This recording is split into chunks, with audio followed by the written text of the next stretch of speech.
OCY 生活頻道，大家好啊！最近買咗一個 mouse 咁樣咧，就因為舊嗰個 mouse 咧就跌爛咗，都有得整嘅。嗰個就而家買緊個爛咗個 part 翻嚟，咁翻咗嚟之後咧就用得翻㗎啦。咁但係要快有一個新嘅用咧，咁所以就要買個新嘅先啦。就買個 mouse 咧可以好平，亦都可以好貴。咁呢個 mouse 都幾貴嘅，咁就所以太太就問究竟點解要咁貴去買一個 mouse 咧？咁我就解釋咗俾佢聽啦。咁因為我用 mouse 咧都有兩個好重要嘅要求嘅。第一咧就要佢個靈敏度係適當。第二咧就要佢可以即係好 reliable， 一定唔可以中間斷嘅。咁因為其實用 mouse 嚟操作電腦咧，就好多人都會有經驗啦。咁但係如果你個 mouse 啦係會喺個電腦裏邊要嚟做一啲畫圖啊或者繪圖啊咁上嘅工作嘅話咧，咁佢嗰個上述兩個重要嘅要求咧，就係個靈敏度啦，同埋佢個即係唔可以斷嗰個聯繫咧。咁呢兩個都好重要嘅。就呢一類咁嘅要求咧，其實邊啲嘅 mouse 係特別着重呢兩方面嘅咧？咁而家嚟講咧，當然就係嗰啲要嚟做一個電腦嘅遊戲，即係英文叫 gaming 啦，即係嘅 mouse 咧就一定符合咗呢個要求。咁所以我當時去揀嘅咧，就係揀咗一個咁樣嘅 mouse。好，咁呢個就係我當日揀嘅 mouse 啦。咁睇下佢個實際嘅樣先啦。呢個就係嗰個 mouse 嘅實際嘅樣啦。好普通嘅一個 mouse 啦。咁但係佢因為佢係一個即係玩電腦遊戲用嘅、打 game 用嘅一個 mouse 啦。咁佢個強調咧就係佢係要比較係輕啦。咁然之後咧，佢嗰個接收咧係要好 reliable 啦，同埋佢個靈敏度咧係可以俾你調校啱你當時嘅用途。好，咁我就詳細講下佢個調校係一樣乜嘢嘅東西嚟啦。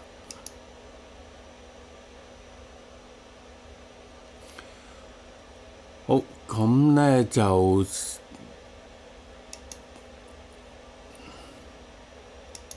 我哋睇佢佢接駁咗電腦之後咧，就可以喺電腦度去調校佢嘅。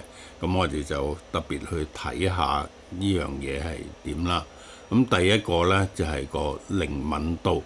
靈敏度咧就係講你喺個手度揸住個 mouse 喐，佢喺嗰個熒幕上邊喐幾多？咁一般咧，呢一個就係用個單位叫 DPI 嚟做佢個單位嘅。個 I 咧就係 inch，就係講一寸。咁個 D 咧就係佢幾多個dot 啦嚇。個英文就應該係 DOT 嗰個字，幾多點？咁一寸有幾多點？換句説話講咧，就係話你喺個實際你個台面嗰度喐咗個 mouse 啦，一寸，咁相當於喺個熒幕裏邊喐咗幾多點？嗱，咁咧如果你睇呢個啦，我 set 咗佢做1號呢一個，咁個 DPI 而家1號咧就係400。咁我喺個 mouse 啦，揸住佢嚟喐啦。咁你當然而家見唔到我個實際個 mouse 喐咗幾多啦。咁但係大概上面我移動嘅速度就係固定㗎啦。咁你見咧喺個幕上面見到個 mouse 咧，就係一個咁樣嘅移動嘅速度啦。咁但係咧，如果我將佢揀到而家嚟講呢個最高呢個咧，咁我又用翻剛才嗰個咁嘅速度，唔用得添啦。用嗰類似咁嘅速度嚟喐啦，你見喺個熒幕嗰度啦，個 mouse 個 pointer 咧就喐得好快。咁呢種咧就叫靈敏度好高。咁當然啦，用幾多嘅靈敏度係啱咧？咁你就要調校嘅，亦都睇下你當時嘅操作咧，喺個電腦個畫面裏邊係要成個銀幕去橫跨佢嘅。如果係咁嘅時候，你靈敏度就要高啲啦。因為咧，你要做一啲好精細嘅精細嘅控制，即係一個好細嘅範圍裏邊嚟喐。咁咧，你就要較低嗰個靈敏度啦。咁而家咧，我如果用呢個 mouse 咧，一般我就會係用呢一個800呢一個咁嘅 DPI 嚟做控制嘅，咁就啱我一般嘅用途。咁但係如果你想佢再精細少少啦，咁咧要較細啲啦，例如400呢一類咁樣啦。咁呢個就係第一樣嘢啦。你用呢一個 mouse 咧，可能好多其他 mouse 都有嘅。咁但係咧，即係我自己要求嘅咧，就要有呢樣嘢啦。好，咁第二個咧就講到佢個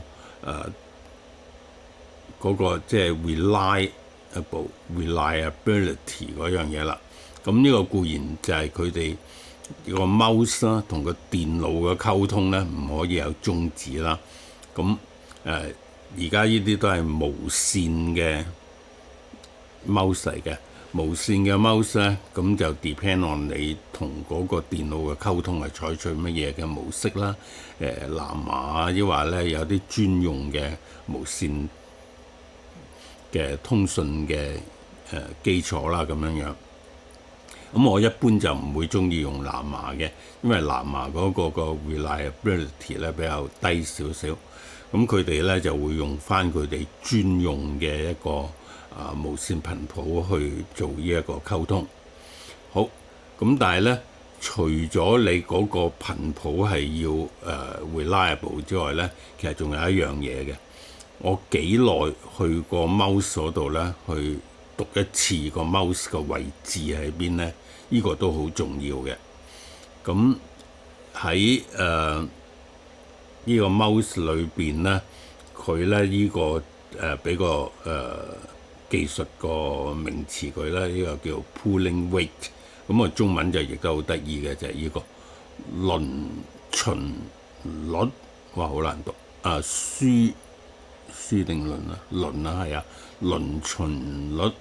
咁即係話咧，其實係簡單嚟講咧，就係每幾長時間我讀一次個 mouse 嘅位置，咁個單位就用 Hertz 嚟做嘅。咁呢度有好多揀啦，有125啊、500啊、1000啊，最高去到8000呢一個 mouse 就。咁當然就係越讀得密咧，你就越 reliable 啦，因為你喐咗嗰個 mouse 少少咧，咁我已經又可以讀到佢個位置啦。